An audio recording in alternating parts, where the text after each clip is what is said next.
Među autorima poniklima na hrvatskoj strip sceni, koja se desetljećima hrva s nepovoljnim uvjetima stvaranja, samo se rijetki mogu podičiti da su postigli ono o čemu su sanjali. Jedan od njih je Dalibor Talajić.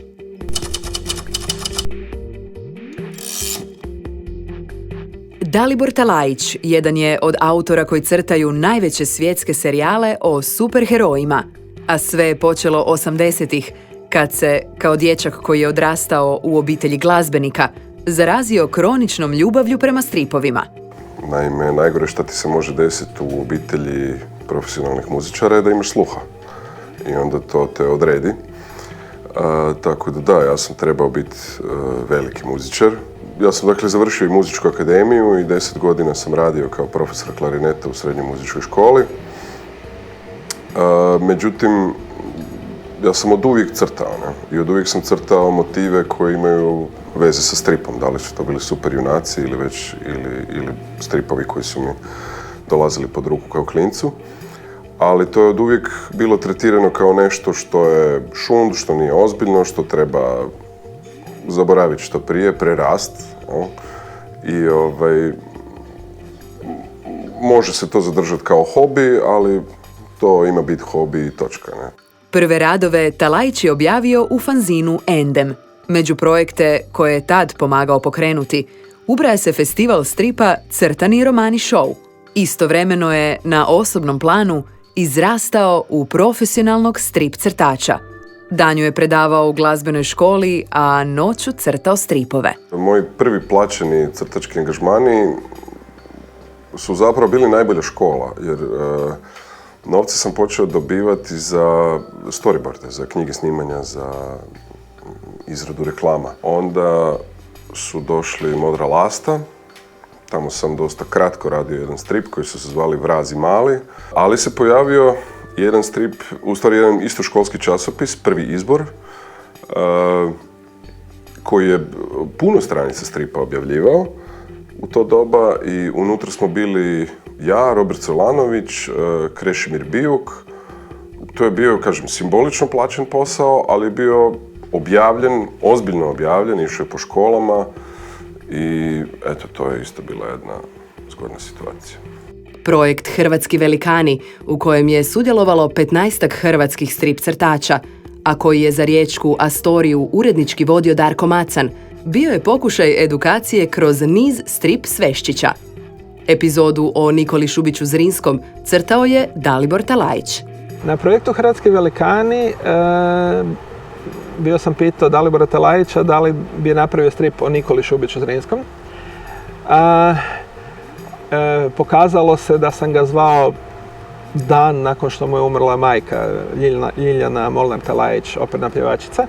Na što on rekao da će razmisliti i onda se javio i rekao je da bi napravio strip koji bi bio o Zrinskom, ali bi bio o operi Zrinski u kojoj je njegova majka pjevala. To jest jedan emotivan, vrlo osoban strip koji nije bio jako o Nikoli Šubiću Zrinskom, ali je bio dobar strip. Nekako se to sve skupa ispomiješalo u mojoj glavi, tako da sam ja napravio strip zapravo o jednom klincu koji je prvi put u operi, sticajem okolnosti gleda Nikolu Šubića Zrinskog i onda ta glazba njemu pomaže da doista doživi te situacije sa scene kao nekakve povijesne slike stvarne. I tako da je to zapravo bio strip o glazbi, o Zrinskom, o meni, onako sve se tu nekako pomiješalo, ali meni je taj strip dosta drag, vrlo intiman. U Talajićevoj karijeri važnu je ulogu odigralo njegovo poznanstvo s Goranom Suđukom, jednim od prvih stripaša koji su radili za američko tržište. Pa njegova, ja mislim, i prednost i mana je to što je pretenciozan. I onda to ga uvijek tera da radi više i bolje i da si zadaje veće ciljeve, koje ne uspijeva svaki put ostvariti, ali ja mislim da se to dešava svakom od nas. Ali baš je pravi je primjer da se strast i želja i volja, ako nešto stvarno želite raditi, na kraju isplati. Preporukom Gorana Suđuke, Talajić je dobio i svoj prvi angažman u inozemstvu. Crtanje epizode serijala Dead World, Garyja Reeda. Taj angažman označio je preokret u Talajićevom životu. Onda sam ja napravio nešto zbog čeg su se svi hvatali za glavu, dao sam otkaz u muzičkoj, u kojoj sam do tad radio jer kao, pa nisi normalan, to je siguran posao, ovo što znam. A u mojoj glavi je izgledalo, to je sad to, počelo je i sad ide, jel? Te kasnije sam shvatio što znači biti freelancer i kad budu pauze u poslu i tako, ali nije mi žao, u jednom trenutku, što se kaže, jednostavno trebaš skočiti. Slobodni skok u strip naročito mu se isplatio 2009. kad je nakon godina suradnje s američkim i francuskim izdavačima uslijedio angažman u velikom Marvelu, čiji je od tada redoviti suradnik. U samom Marvelu radio sam na Deadpoolu, na Hulku, na Avengersima, X-menima, Punisher, Shang-Chi, to mi je životni san bio. Iako, ajmo reći, moj najveći uspjeh i ono po čemu sam tamo prepoznat i najveći komercijalni uspjeh stripa je bio upravo Deadpool. Iako crta za američke izdavače, njegov najveći uzor bio je i ostao hrvatski autor Edvin Bijuković, kojeg je upoznao u vrijeme kada se Edi i sam probijao na američko tržište. Senzibilitet koji je meni bio najimpresivniji i nekako najnedokučiviji u ekspresiji je bio Bijukovićev. Dapače, ja dan danas, ako se hoću inspirirati, ako hoću, ajmo reći, neke tajne zanata prokljuviti, uzmem Bijukovićev Human Target i to listam onako neumorno i ljutim se. Dug domaćim autorima koji su ga potakli na put međunarodne karijere, djelomično je vratio nudeći im priliku da s njim surađuju na Marvelovom strip serijalu Master of Kung Fu. S Goranom Suđukom sam surađivao na meni do sad najvažnijem projektu, a to je Shang-Chi. To je i najveća naša suradnja. Ja recimo nikad nisam bio zadovoljan svojim tušem, a nije nešto ni Goran Suđuka bio zadovoljan mojim tušem. I nešto smo se dogovarali, ako bi ja ikad došao u situaciju da radim kako ja non stop sam trubio tam Shang-Chi-u i kako bi kad tad to morao raditi, on je rekao, ako ćeš to ikad crtati, ja ću ti tuširati.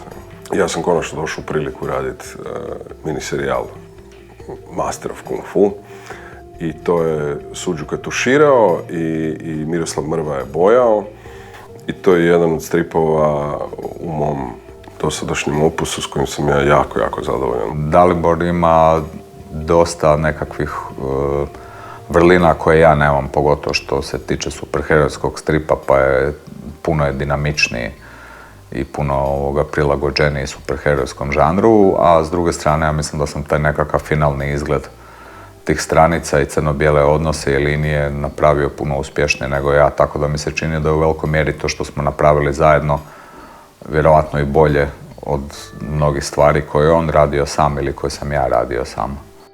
Jedan od zanimljivijih projekata koje je Talajić radio za Marvel bio je Dexter, strip o serijskom ubojici serijskih ubojica. Dexter je krenuo kao serija romana. Kako je bio uspješan, preselio se na televiziju, odnosno paralelno je išao na televiziji.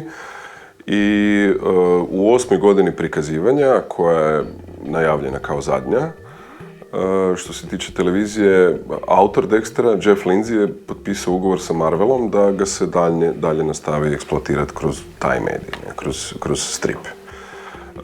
Ono što je recimo kuriozitet je što prelistavajući portfolio crtača kojemu je Marvel ponudio, on je tražio baš mene.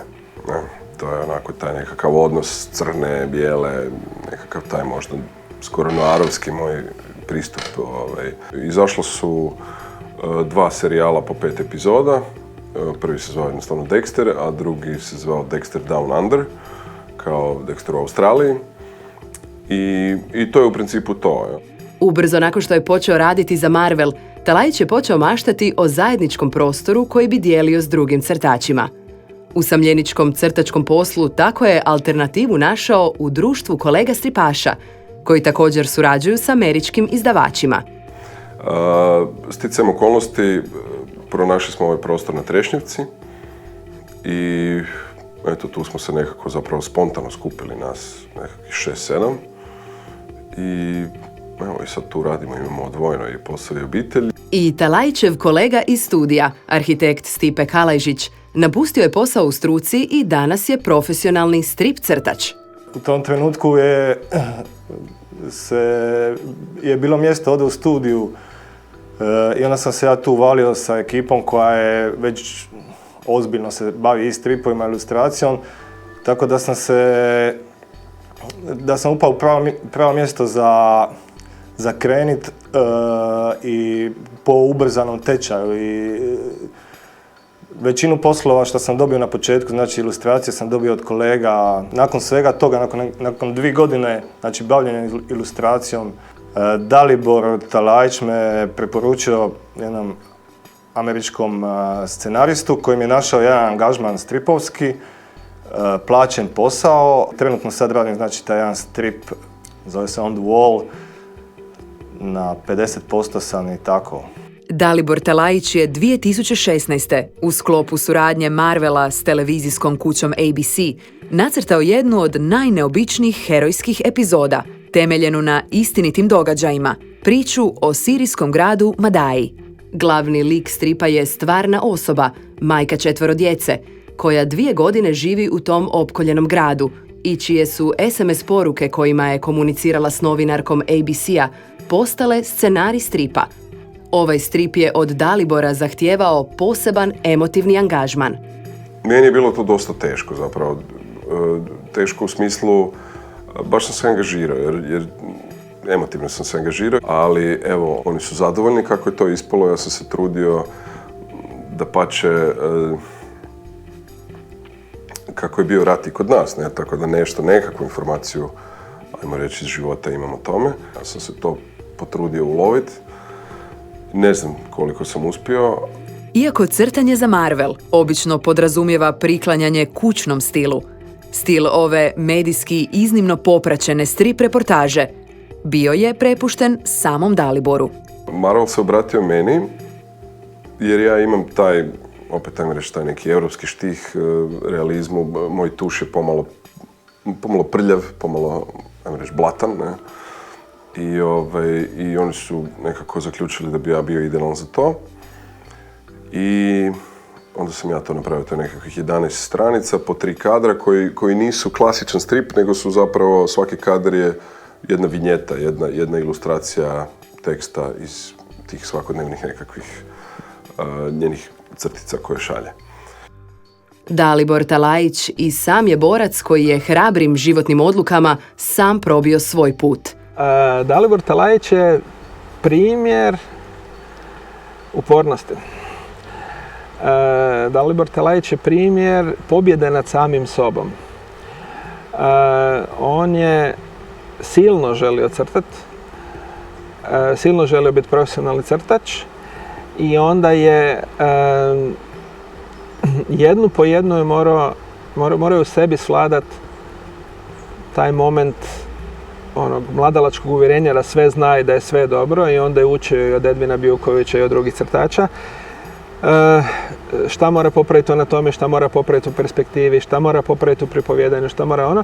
I korak po korak dogurao je do Marvela, do rada za Marvel, što je jedan od boljih, lukrativnijih, prestižnijih poslova u svijetu stripa. Talajić je do svega dolazio težim putem. I mislim da je čovjek čije je bavljenje stripom zaslužilo onako jedan dobar, duži od ovoga dokumentarac.